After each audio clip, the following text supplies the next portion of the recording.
지난 시간에 이어서 그냥 인간에게 타락된 인간의 상, 그 중에 노아에 대한 이야기를 살펴보다가 지난 시간 마쳤습니다. 하나님은 노아와 이제 그 언약을 맺으십니다. 6장 18절에 너와는 내가 내 언약을 세우고 내 아들과 내 아내와 며느리들과 그 방주에 들어가라 라고 해서 다 그대로 됐다라고 얘기합니다.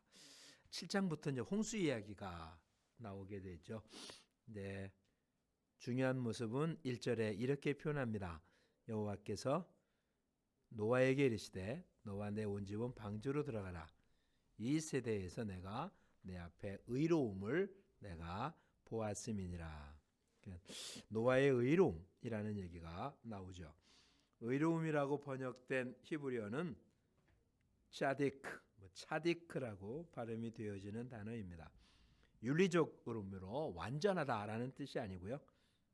사람이 하나님과 바른 관계에 놓여 있다는 뜻입니다. 즉 하나님을 믿고 신뢰하면 그는 의로운 자입니다. 그런 의미에서 의로움은 법률적인 개념이 아니라 신학적인 관계의 개념입니다. 창세기 15장 6절에 아브라함이 여호와를 믿으니 여호와께서 그를 그의 의로 여기시고 라고 말합니다. 노아는 하나님의 명령에 순종합니다. 마른 땅 위에 방주를 지으라는 명령에도 한마디 질문이나 반문도 없이 묵묵히 순복합니다. 6장 22절에 노아가 그와 같이 하여 하나님이 자기에게 명하신 대로 다 준행하였더라. 바로 그것이 노아를 의롭다고 표현한 것이죠. 그러니까 하나님 명령에 계속해서 순종했다는 것은 7장 5절에 노아가 여호와께서 자기의 명하신 대로 다 준행하였더라 라고 얘기를 하고 9절에도 하나님이 노아에게 명하신 대로 암수 둘씩 노아에게 나와 방주로 들어갔다라고 얘기합니다. 즉 노아는 죽음을 보지 아니하고 하나님이 데려가신 에녹같이 하나님과 동행하는 생활을 했습니다. 6장 9절에 노아의 사적은 이러하니 노아는 의인이요 당시에 완전한 자라 그가 하나님과 동행하였으며 라고 표현하고 있습니다. 노아는 처음 시대의 마지막 인물이고 동시에 새 시대를 여는 자로 신앙적 하나님과 함께 살았던 마지막 인물로 기록됩니다. 노아 이후로 하나님은 아브라함에게만 하나님과 더불어 살아야 한다는 것을 요구하셨습니다. 창세기 17장 1절에 여호와께서 아브라함에게 나타나서 그에게 이르시되 나는 전능한 하나님이라 너는 내 앞에서 행하여 완전하라 라고 말합니다. 그러니까 의롭다. 합리적인 차원을 뛰어넘어서 하나님을 절대적으로 신뢰하고 순종했다라고 표현을 하는 거죠. 그래서 암수 7씩 부정한 것은 암수 2씩 방주에 들어가고 그래서 깊은 샘이 터져. 홍수 때 모습이 그런 겁니다. 옛날 혼돈스러웠던 상태로 되돌아갔다는 얘기죠. 창세기 1장 2절에 땅이 혼돈하고 공허하며 흥하이 깊은 물 위에 있었다라고 표현되어 있는데 이제 물의 경계를 넘어요 넘치지 못하게 했던 것들이 다시 다 넘쳐서 아주 우주 전체에 대한 대환란의 모습이 있습니다. 이런 모습을 아주 오랫동안 지낸 다음에 이제 대홍수가 있은 뒤 8장 20절에 의하면 홍수가 끝나고 40일 지나고 7일 지나고 해서 150일이 지난 그 뒤에 홍수가 다 끝나서 나왔을 때 대홍수의 첫 번째 행위가 8장 20절에 노아가 여호와께 제단을 쌓고 모든 정결한 짐승과 모든 정결한 새 중에서 제물을 취하여 번제로 제단에 드렸다라고 합니다. 노아의 가족이 홍수라는 대재난에서 구원받은 후 가장 먼저 하는 일이 단을 쌓는 일, 하나님께 예배 드린 것입니다. 이 예배는 온 세상을 멸하셨음에도 불구하고 노아와 그의 가정을 특별히 구원해 주신 것에 대한 감사의 예배임과 동시에 새롭게 얻은 삶을 계속 지켜주실 것을 청하는 예배이기도 합니다. 깨끗한 짐승 가운데서 희생제물을 올려서 하나님께 드렸더니 21절에 여호와께서 그 향기를 흠양하셨다. 이건 성경이 얘기하는 제사를 받았다는 것을 상징하는 모습이죠. 그 다음 21절에 노아의 희생제물을 받고 만족하시고 다시는 사람 때문에 땅을 저주하지 않겠다고, 그래서 생물을 멸하지 않겠다고 그렇게 다짐하고 있습니다. 여호와께서 그 향기를 받으시고 그 중심에 이르시되 내가 다시는 사람으로 말미암아 땅에 저주를 하지 않겠다라고 말합니다. 그 이유는 사람의 마음이 어려서부터 악하기 때문이라고. 그러니까 대홍수 이전에는 이게 심판의 이유였는데 홍수 이후에는 이제 인간의 죄악 때문에 이제는 심판을 반복하지는 않겠다라고 이야기합니다. 만약 인간을 그 악한 행위 때문에 심판하신다면 이런 홍수의 심판이 지금 이 땅에도 계속 이루어져야 되겠죠. 네, 그렇게 하지는 않겠다라고 오래 참으십니다. 이와 같은 노아의 홍수가 갖는 의미는 뭘까요? 첫째는 노아의 홍수 심판은 죄의 결과고 동시에 최후 심판에 대한 경고입니다. 둘째는 죄에 대한 심판인 동시에 사람에 대한 은혜를 보여줍니다. 하나님은 인간의 죄에 대하여 심판하지만 그 심판이 인간에 대한 하나님의 마지막 손길이 아니라 오히려 하나님이 이제 은혜와 관용을 드러내는 것입니다. 예레미야가 3장 33절에 주께서 인생으로 고생하며 근심하게 하심이 본심이 아니다라고 말씀하심을 보게 되죠. 또한 셋째, 노아의 홍수는 심판 가운데서도 구원이 가능하다는 것을 보여줍니다. 많은 사람은 죄 가운데서 죄를 인식하지 못하고 살지만 그 중에서도 하나님께 순종하며 믿음을 지킨 노아는 심판 때 살아남을 수 있었습니다. 바로 이런 것. 예레미야 29장 11절에 나의 생각은 재앙이 아니라 평안이요 장래에 소망을 주려 하는 생각이다 라는 것이죠. 노아의 홍수가 우리한테 주는 의미입니다. 이렇듯 홍수가 다 끝난 뒤 9장에 이제 새 시대와 새 축복을 허락하죠. 1절에 하나님이 노아와 그 아들들에게 복을 주시며 그들에게 이르시되 생육하고 번성하여 땅에 충만하라. 창세기 1장 28절에 아담에게 주었던 축복과 똑같은 축복을 여전히 합니다. 죄악으로 가득해서 하나님의 심판을 받았던 홍수 이후에도 바로 그런 하나님의 축복은 여전히 계속되는가라는 질문에 9장 1절은 노아와 그 아들들에게 하나님께서 복 주어서 생육하고 번성하고 땅에 충만하라고, 즉 그런 죄악 때문에 심판을 내린 이후에도 하나님의 축복은 가능하다고. 옛 시대는 심판을 바람으로 사라졌지만 새 시대가 열려서 이 새 시대의 시작도 역시 하나님의 축복으로 시작되어집니다. 홍수에도 불구하고 하나님의 축복은 변함이 없는 것입니다. 그러므로 축복은 사람이 어떤 행동을 하기 때문에 주어지는 게 아니라 무조건적으로 처음부터 하나님이 주는 거라는 사실을 깨닫게 되죠. 근데 이제 달라진 게 하나 있습니다. 홍수 이전과 홍수 이후에 인간에게 홍수 이후에는 육식을 먹어도 좋다는 그와 같은 허용이 있습니다. 홍수 이전에 허락된 음식은 식물이었습니다. 창세기 1장 29절의 30절에 의하면 모든 씨 맺는 채소, 씨 가진 열매, 모든 나무 이것은 너희의 식물이 된다.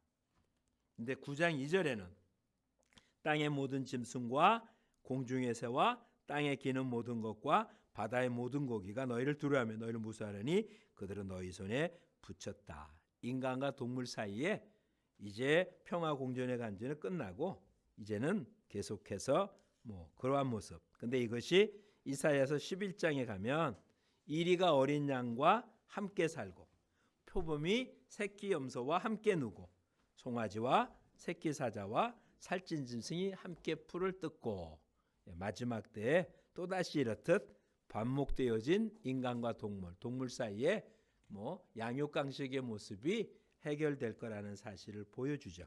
그리고는 9장 6절에 하나님 이렇게 결론을 내립니다. 다른 사람의 피를 흘리면 그 사람의 피도 흘릴 것이니 이는 하나님이 자기 형상대로 사람을 지으셨습니다. 인간의 생명은 절대적으로 침해할 수 없는 것이라는 거죠. 그 이유는 하나님의 형상대로 만들어졌기 때문이라고 분명히 말합니다. 그러니 이것은 알겠죠. 그리고 우리가 잘 아는 하나님이 세우신 영원한 언약, 무지개 언약이라고 표현된 창세기 9장 8절로 17절입니다. 여기 무지개라고 표현된 히브리 언어는 퀘셰트인데 활이라는 뜻입니다. 활. 그러니까 무지개가 활과 모양이 같기도 하고요. 그래서 이것은 무기잖아요. 그러니까 어느 것인지는 정확하게 모르지만 어쨌든 활은 신들의 전쟁 무기였는데 이제 그것이 인간과 하나님과 화해의 표지로 무지개를 사용합니다. 근데 한번 잘 살펴보죠. 무지개는 누구를 위해서 준 것이라고 기억합니까?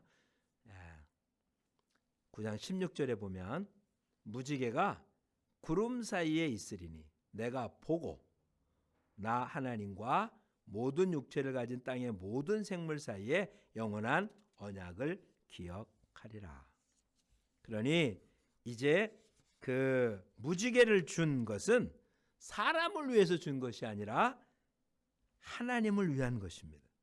하나님과 사람 사이의 계약에 있어서 이것 할례를 받거나 안식일들은 하나님이 지정해 준 거죠. 그것을 약속을 지킨다. 그래서 하나님의 출현이나 하나님이 주신 의무를 기억하게 하는 것입니다. 그런데 무지개는 그런 내용이 아니에요. 오히려 구름 속에 무지개가 나타나면 하나님께서 너희를 지켜주겠다라고 약속한 언약을 기억하겠다고 주님 그렇게 말씀하십니다. 그러니까 그래서 물이 혈기 있는 사람들을 멸하도록 하는 걸 막겠다라고 말씀하시는 거죠. 하나님께서는 이 계약에 근거해서 홍수 이후 지금까지 그가 지으신 세상을 보존하시고 때를 따라 밤낮이 바뀌어서 사시사철을 이루고 생명 있는 모든 것이 그 생명을 유지하게 살게 되고 홍수로 멸하지 않은 것, 바로 이것은 하나님이 영원한 언약을 세운 그 언약 때문에 맺어진 것임을 볼 수 있습니다. 그러니까 마지막 때 노아 때 같을 거라고 주님 마태복음에 말씀하셨는데, 근데 이제는 노아 때처럼 물의 심판이 아니라 그때는 불의 심판이라고 표현하죠. 어쨌든 하나님은 우리에게 영원한 언약의 근거로 무지개를 주어서 이것이 증거가 된다라고 말합니다.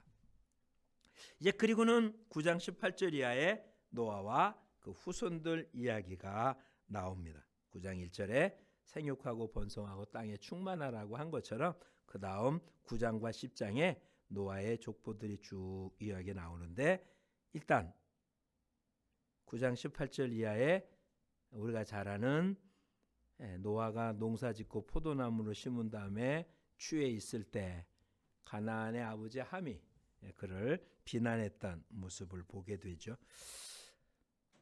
아무런 설명도 없이 그냥 기록하고 있기 때문에 참 보기가 그렇습니다. 어쨌든 포도주에 취하여 벌거벗은 사실, 점잖지 못한 행위는 틀림없지만 성경은 포도주를 나쁘다고 설명하지는 않습니다. 하나님께서 주신 선물이라고 말하기도 하고요. 모든 번제나 화목제에 포도주를 따르기도 했습니다. 신명기 14장 26절에는 명절에 포도주를 사서 여호와께 드리고 여호와 앞에 권속들이 함께 마시고 즐거워하라고 권고하기도 합니다. 포도나무가 이스라엘을 상징하기도 했습니다.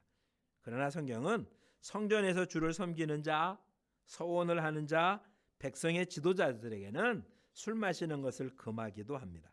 그리고는 이유 없이 술 취하지 말라고 명령하기도 하고 이웃을 술 취하게 하는 자는 저주를 하기도 합니다. 근데 노아는 홍수 이전에 분명히 당시의 의인이고 완전한 자였습니다. 홍수 이후에 술 취해서 벌거벗고 정신없이 자고 있는 것을 보아서 노아는 조금은 타락한 모습을 우리에게 보이고 있죠. 술에서 깨어 함의 처사를 알게 됐을 때 노아는 그의 아들 가나안을 저주합니다. 그래서 가나안은 저주를 받아 그 형제의 종들의 종이 되기를 원한다라고 말합니다.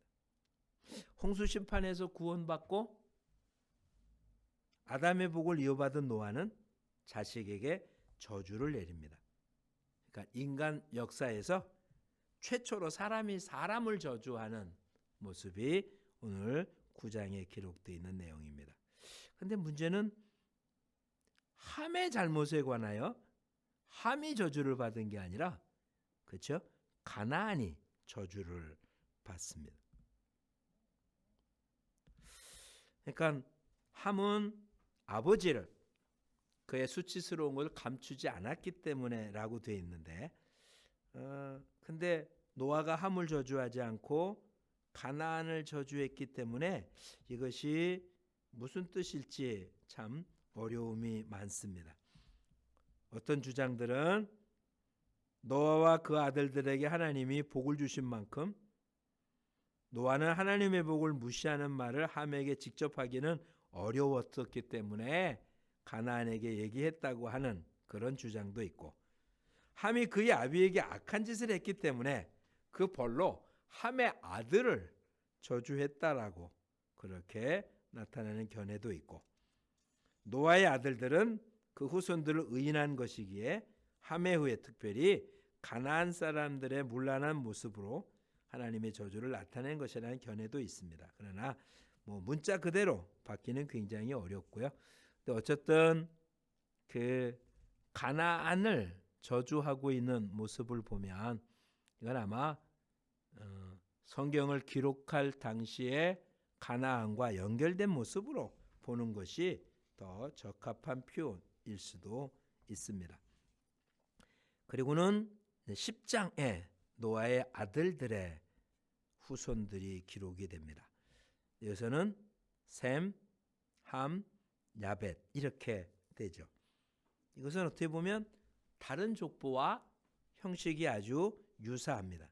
가인의 족보가 야발, 유발, 두발 가인으로 끝나고 아담에서부터 노아까지 10대고 족보의 마지막 사람 노아도 셈, 함, 야벳 세 사람이고 노아에서 데라까지도 10대고 데라도 세 아들이 있고 이렇게 보면 마지막 사람들한테 세 아들이 있고 10대고 이런 식의 표현에서 비슷비슷한 모습들로 나타나는 그와 같은 형태를 가지고 있는 것을 보면 이건 아주 다분히 있는 그대로의 모습이 아니라 뭔가 좀 보여주고 있고 일정한 숫자를 만들어서 똑같이 표현합니다. 야벳은 7명의 아들을 열거하고 그 중에 두 아들로부터 7의 손자를 기록합니다. 그래서 야벳의 후손은 14명의 자손이 기록됩니다. 그같이 함의 자손은 30자손, 셈의 자손은 26자손, 도합 70명의 자손을 노아의 후손으로 기록합니다. 그러니까 이 70명이 정확하게 70명이라기보다는 그냥 어떤 상징적인 모습이고 이렇게 표현하고 있음을 알게 되어지죠. 이 셈, 함, 야벳의 그 족보들을 쭉 표현하고 있으면서 이렇게 표현합니다. 각 여러 나라 백성으로 나뉘어서 각기 언어와 종족과 나라대로 바닷가의 땅에 머물렀다. 야벳의 아들들입니다. 그 다음에 굉장히 길게 쓰면서도 20절에 함의 자손은 족속과 언어와 지방과 나라대로다. 셈도 마찬가지죠. 족속과 언어와 지방과 나라대로다. 즉 이 땅에 있는 모든 사람들이 그렇게 각 나라 족속, 방언, 지방, 나라를 이루었다. 그렇다고 지구 전체의 모습은 아니지만 바로 이렇게 노아의 후손들로 인하여 멀리 퍼졌다는 사실을 보여주는 것으로 성경은 그렇게 맞춰지고 있습니다. 그 다음에 지금 우리가 다뤘던 타락한 인간의 마지막 부분들 모습이 11장 바벨탑을 쌓는 내용입니다. 바벨탑 사건이죠. 노아의 후손들이 사는 세계는 문화나 문명이 발달한 것 같습니다. 성과 대를 쌓고 하늘에까지 닿는다는 게 얼만큼인지 모르지만 그런 식의 모습으로 쭉 쌓아 올라갈 수 있는 모습이 되어지도록 되어 있습니다. 근데 11장 1절에 온 땅의 언어가 하나고 말이 하나였다. 세상의 언어가 하나였고 모두 같은 말을 썼었다는 거죠.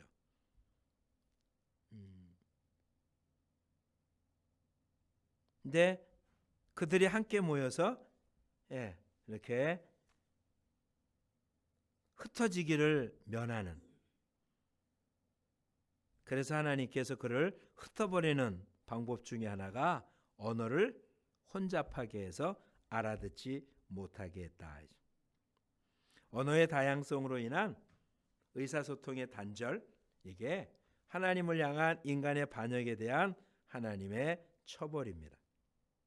근데 그 스바냐 3장 9절에 보면 그때 종말의 때 내가 여호와가 열방 이방 민족들의 입술을 깨끗하게 하여 그들로 이방 민족들로 나 여호와의 이름을 부르며 일심으로 섬기게 하리니. 종말의 때는 언어가 장애가 되지 않을 거라고 말씀하십니다. 그러니까 언어의 다양성 자체가 하나님의 심판의 이유라는 사실을 알게 되죠. 바로 그런 심판을 받게 된 모습 중에 하나가 11장 4절입니다. 성읍과 탑을 건설하여 그 탑 꼭대기를 하늘에 닿게 하여 우리 이름을 내고 온 지면에 흩어짐을 면하자. 자기 이름을 내는 것, 그것이 문제입니다. 하늘에 닿고 높은 위치입니다. 흩어지지 않게 하고 이와 같은 모습들, 우리가 우리 이름을 내자. 다시 얘기하면 이 문장을 원문대로 해석한다면 우리 스스로 이름을 짓자라는 것입니다. 이름을 짓는 건 주권에 대한 이야기였습니다. 그런데 그걸 스스로 짓는다는 얘기는 자기가 자기 스스로의 이름을 지을 수 있을 만큼 높은 자라는 얘기잖아요. 그게 교만인 것입니다. 이런 교만이 문제가 되어졌죠. 그래서 하나님은 그 건설하는 모습을 보려고 내려오시고, 그리고는 이제 그것을 금하게 하는 방법, 흩어지게 하고 다시는 그렇게 하지 못하겠다 해서 바벨이라는 이름을 갖게 되죠. 바벨. 오늘 우리들 그러한 교만의 모습이 얼마나 큰 문제가 되는지를 한번 살펴봐야 될 것입니다. 그리고는 11장 마지막 부분에 이제 셈의 후예들 이야기가 나옵니다.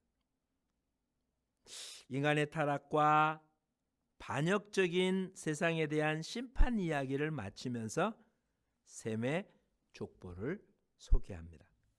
이 족보의 목적은 분명히 데라의 아들 아브라함이 노아의 아들 셈의 후손임을 보여주기 위한 것임에 틀림없습니다. 모든 아들 이름을 다 적지 않고 각대의 상속자만 잡고 있는데 누가 그런 계승자인가를 보여주고 있는 때 쓰는 방법이죠. 그러니까 1장부터 11장까지 두 족보 가운데 5장의 아담의 계보가 노아의 세 아들로 끝납니다. 그리고 셈의 족보가 데라의 아들 아브라함을 경해서 쓰여진 것이 분명한데 창세기 저작자가 신학적인 의도를 보여주고 있는 거죠. 아담, 셋, 에노스, 노아, 셈이 여호와를 믿고 살았던 후에 가운데 하나님이 아브라함을 택하고 그를 통하여 세상의 만민을 복 주시려고 하시는 것, 바로 이것이 바로 5장에 나오는 족보와 아주 흡사합니다. 5장에도 10명의 이름이 열거되어 있고 그 족보의 마지막은 세 아들을 가지고 있습니다. 노아는 거기에 빠진 것처럼 보이는데 셈과 아브라함의 족보를 살펴보면 이름도 비슷한 아담 대신 이쪽에 11장에는 노아부터 시작을 해보십시오. 아담의 아들 셋, 노아의 아들 중에 셈, 에노스, 아르박사. 그래서 그 맨 마지막이 노아인데 노아에게 셈, 함, 야벳이라는 아들이 있습니다. 그런데 창세기 11장 족보의 마지막은 데라입니다. 데라에게는 아브라함, 나홀, 하란이라고 있었습니다. 그리고는 함의 아들 가나안이 하나 나타난 것처럼 여기 나홀의 아들 롯이 11장에 나타납니다. 그리고 이 순서는 또 장자 순서가 아닙니다. 그러니까 노아에게 셈, 함, 야벳이지만 오히려 야벳이 나이가 가장 많은데 야벳을 먼저 안 쓰고 셈을 썼습니다. 또 데라의 아들 중에 아브라함, 나홀, 하란이지만 아브라함이 장자가 아니라 나홀이 장자인데 나홀을 쓰지 않고 아브라함을 먼저 기록합니다. 그리고는 문제 있는 자녀의 아들이 하나씩 또 기록되죠. 가나안과 롯입니다. 그러니 창세기 5장이나 창세기 11장의 족보는 저자가 의도한 바로 선택적으로 정리해서 기록되어진 그런 족보라는 사실을 알 수 있습니다.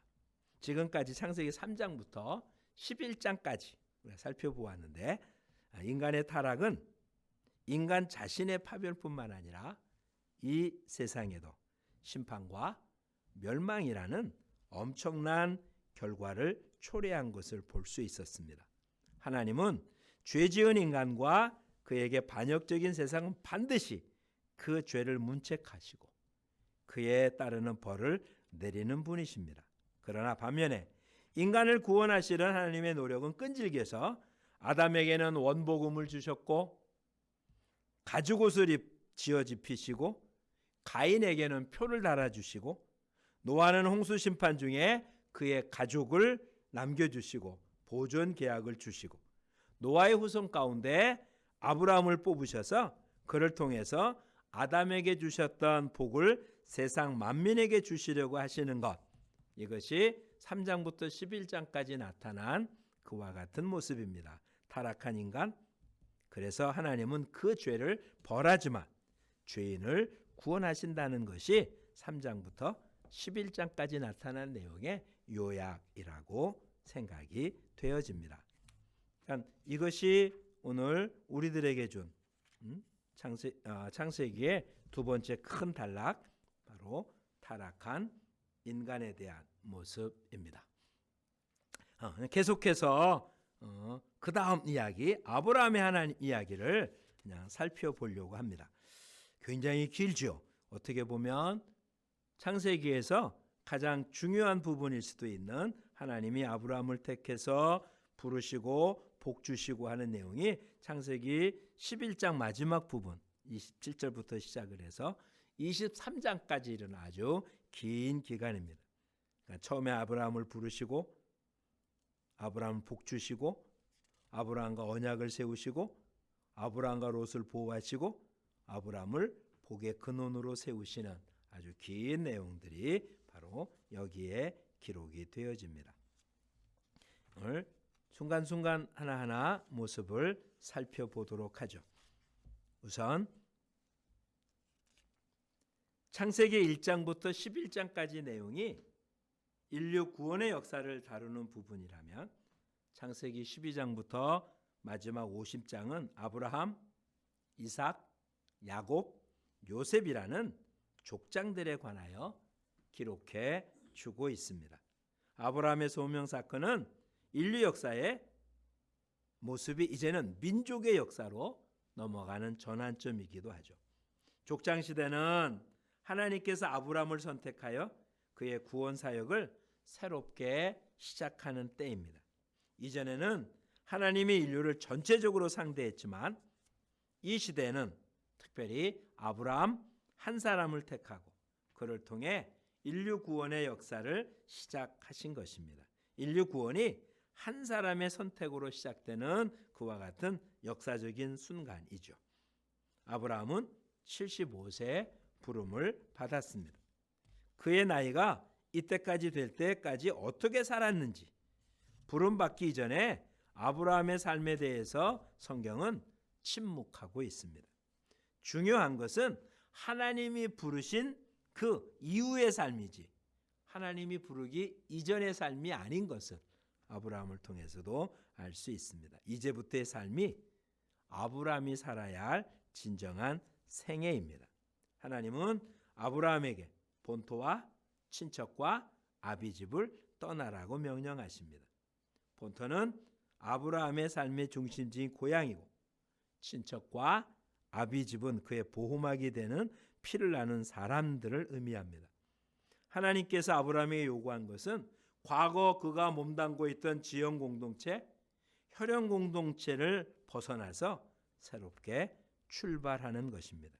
하나님의 부르심 이전에 아브라함은 사람의 보호 속에 살아간 자연인이었지만 부름 이후에 아브라함은 하나님의 명령에 인생을 건 신앙인으로 탈바꿈하는 것입니다. 하나님의 부름 사건은 아브라함의 인생을 근본적으로 바꾸는 계기가 되었습니다. 매 순간 하나님의 손가락에만 의존하도록 된 것. 그래서 신앙인은 한순간도 하나님의 지시하심에 눈을 떼서는 안 됩니다. 아브라함에겐 하나님이 세 가지의 약속을 하셨죠. 하나님께서 목적지를 지시하지 않고 아브라함에게 떠나라고 말씀하지만 은혜의 약속이 반복됩니다. 이 약속은 5번이나 반복되고 있는 축복이라는 단어 속에 포함이 됩니다. 구약 성경에 소개된 하나님의 축복은 현세적입니다. 인간의 세상살이와 관련이 됩니다. 장수, 부귀, 평안, 풍년의 수확, 자녀의 번성함. 구약 성경은 이러한 축복을 제공해 주는 주체가 하나님이심을 분명히 밝힙니다. 그래서 12장 2절과 3절에 모두 5번이나 내가 아라는 말, 내가 너로 큰 민족을 이루고 내가 복을 내리리니 내가 저주하리니 이렇게 내가 하나님이 이 일을 하신다는 사실을 보여주고 있죠. 그런 아브라함에게 하나님은 땅의 소유, 민족의 형성, 복의 근원이 되는 것을 하나님께서 약속하고 있음을 보여주고 있습니다. 근데 문제는 이렇게 하나님이 약속할 때 아브라함에게는 그 약속이 이루어질 만한 것이 눈에 보이는 게 아무것도 없었다는 거죠. 소유하고 있는 땅도 포기하고 고향을 떠나온 유랑하는 형편인 아브라함인데 또한 약속받은 아내는 잉태하지 못하는 후손이 번성할 수 있는 근거가 가능성이 없는 그리고 정착지도 없는 나그네였었습니다. 법적으로 보호를 받지 못하는 그런데도 하나님은 그가 복이 되겠다라고 말씀하신 것입니다.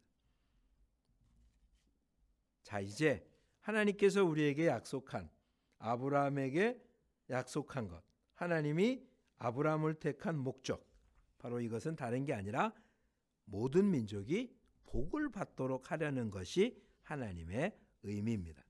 하나님의 축복을 경험한 자는 그 복을 다른 사람에게 나누어 줘야 되는 것 그게 하나님이 주신 거죠. 자, 다시 한번 살펴보죠.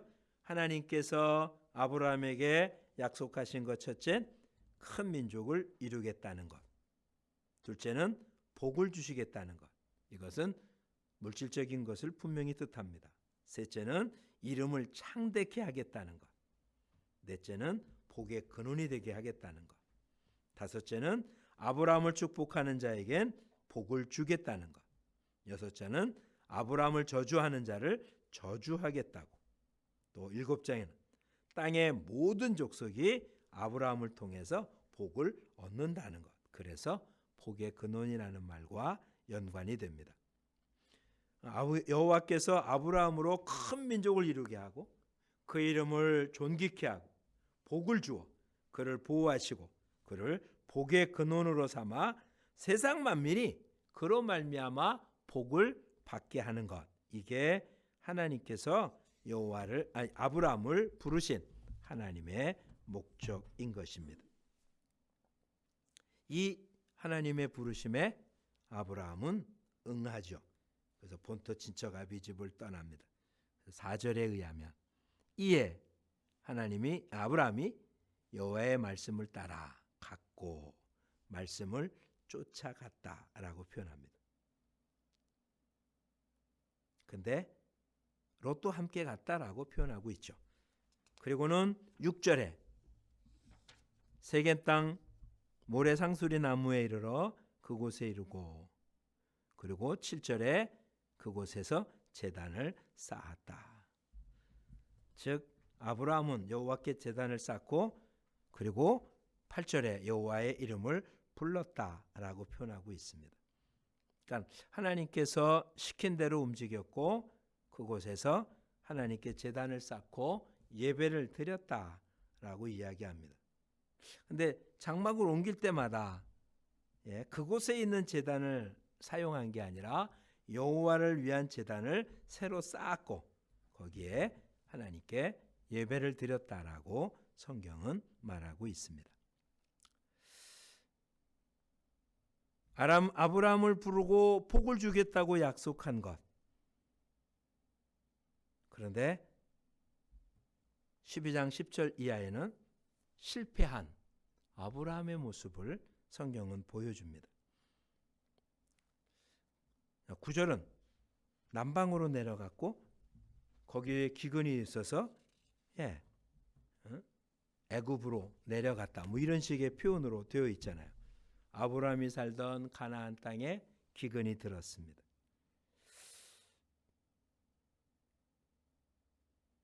그래서 기근을 피해서 애굽으로 내려갔습니다. 왜 갔냐면 애굽에 거류하려고 옛성경에 우거한다고 되어 있습니다. 히브리어로 굴이라는 뜻인데 이거는 그곳에 영주한다는 게 아니라 잠시 머문다는 뜻이기도 합니다. 그러니까 뭐 기근이 났으니까 잠시 피하려고 그곳으로 갔다라는 얘기잖아요. 근데 문제는 그 일을 어떻게 해야 되는지 물은 것은 하나도 없고 하나님도 뭐라고 말씀하지는 않습니다.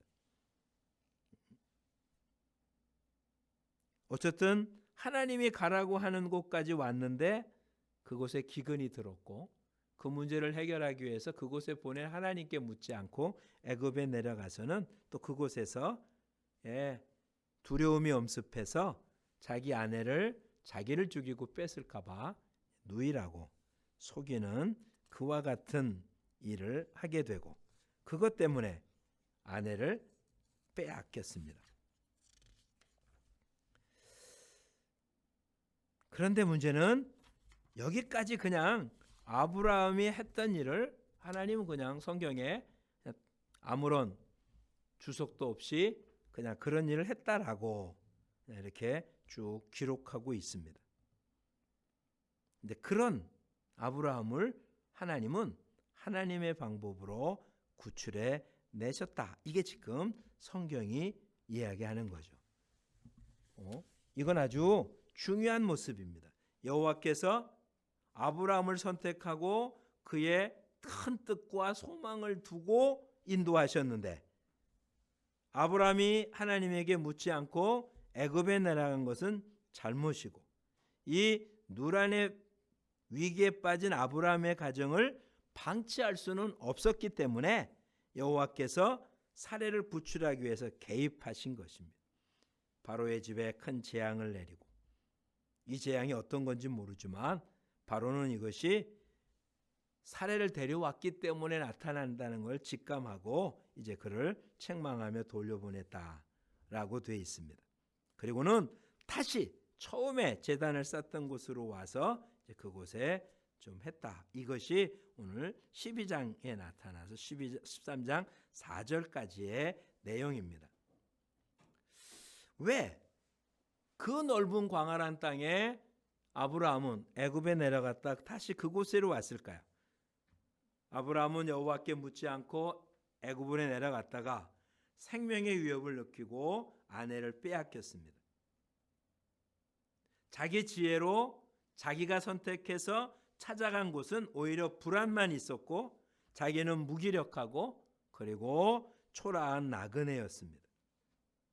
근데 하나님이 지시하여 이루는 곳은 그러지 않았다는 사실을 애굽에 내려간 뒤에 그런 어려움을 당한 뒤에 하나님의 구출을 받은 뒤에 깨달았기 때문에 처음 제단을 쌓던 곳으로 와서 또다시 제단을 쌓고 여호와의 이름을 불렀다라고 기록하고 있는 것입니다. 이건 아주 놀라운 변화가 나타났음을 보여주고 이것은 그 다음 이야기에서 알 수 있는데 이들은 큰 부유하게 됐고 롯의 가족들과의 다툼이 있었다라고 성경을 기록합니다. 이때 아브라함이 롯과 이야기하기를 친족이니까 싸우지 말자. 너가 동하면 나는 서하겠고 너가 우하면 나는 좌하겠고 너가 좌하면 내가 우하겠다라고 이야기를 합니다. 뭐 그냥 간단하게 보면 당연해 보이지만 좀 더 깊이 생각해 보면 이거는 그게 단순한 문제는 아닙니다.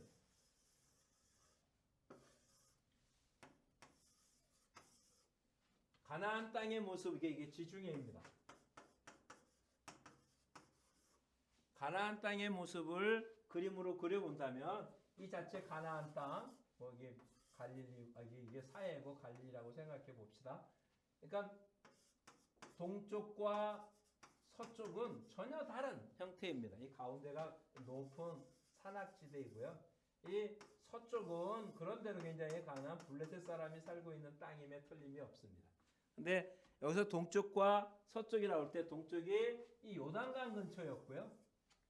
그리고 거기는 물이 아주 많은 곳이라고 되어 있고 그리고 하나님의 심판이 있기 전이었기 때문에 에덴 동산 같았다고 아주 부유한 땅입니다. 아마 갈릴리 호수 주변이었던 사회 주변이 아니라 갈릴리 호수 주변이었을 겁니다. 거기에 비해서 요단강 서쪽은 그냥 광야입니다. 예수님이 시험 받았다고 했던 부분이 다 유대 광야입니다.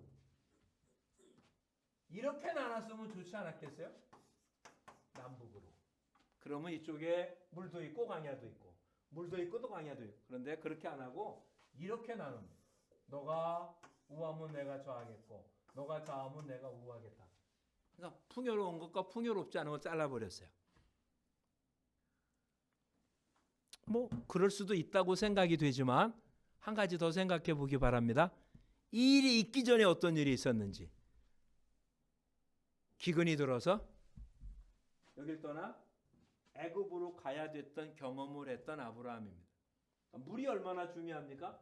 요단강 주기는 아무리 가물어도 물이 흐르는 곳이었겠죠. 그러니까 기근 때문에 고통당했던 사람이 물이 얼마나 소중한지를 알 텐데 그거를 롯 네가 가질래 먼저 가져라 라고 이야기할 수 있었던 것은 무엇에 근거한 걸까요? 다른 게 아니라 애굽으로 내려갔을 때 바로가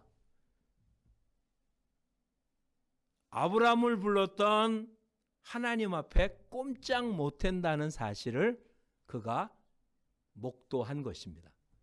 그 당시에 바로는 우리가 생각하는 일개 나라의 왕이 아니라 애굽 전체를 다스리고 있는 신의 대리자입니다.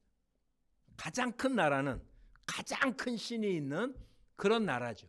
아직 여호와는 아브라함에게만이지 다른 민족한테는 알려지지도 않은 아브라함에게는 신일지 모르지만 그게 바로가 섬기는 신에 비해서는 보잘것없다고 여겨졌는데 애굽의 바로 왕이 여호와 앞에 아무것도 못하는 걸 경험한 아브라함은 이제 장소가 어디든 아무런 상관이 없게 된 것입니다. 겉으로 보기에 풍요롭던 광야에 했던 상관이 없는 모습이 된 거죠. 근데 롯은 지금 어떡합니까? 그 하나님이 아니라 그 땅이 어떤 땅이냐는 것만 봅니다. 문제는 13장 13절입니다. 소돔 사람은 여호와 앞에 악하며 큰 죄인이었더라. 풍요롭긴 한데 하나님을 모르는 그런 모습이었다라는 사실을 간과하고, 아브라함이 롯을 떠나 보낸 뒤에 하나님은 아브라함에게 나타나서 눈을 들어 너 있는 곳을 보라. 북쪽, 남쪽, 동쪽, 서쪽 보이는 땅을 내가 내 자손에게 주고 내 자는 그렇게 될 거다. 종으로 행으로 다녀보라. 다 내게 주겠다라고 하나님 약속합니다. 이건 대단한 모습이죠. 그랬더니 하나님 아브라함이 장막을 옮겨서 그곳에서도 여호와를 위하여 제단을 쌓았다. 지금 우리들은 무엇이 우리의 선택의 근거가 될까요? 당장 눈에 보이고 생활에 편리한 것, 이게 우리의 삶의 근거가 되어진다면 당장은 좋아 보일지 모르는데, 만약에 그곳에 하나님이 계시지 않고 악하다면 그것은 함께 멸하게 될 것입니다. 우리 모두가 하나님을 경험해야 될 가장 중요한 이유는, 하나님을 경험한 아브라함은 이 땅의 장소가 문제가 되지 않았었던 것처럼 오늘 우리들도 이 땅의 환경이 문제가 아니라 하나님이 함께 하느냐가 문제라는 사실을 명확하게 볼 수 있는 그런 모습이 되기를 바랍니다. 이번 강의는 요만큼 하고요. 다음 나머지 분은 다음 강의에 시작하도록 하겠습니다. 수고하셨습니다.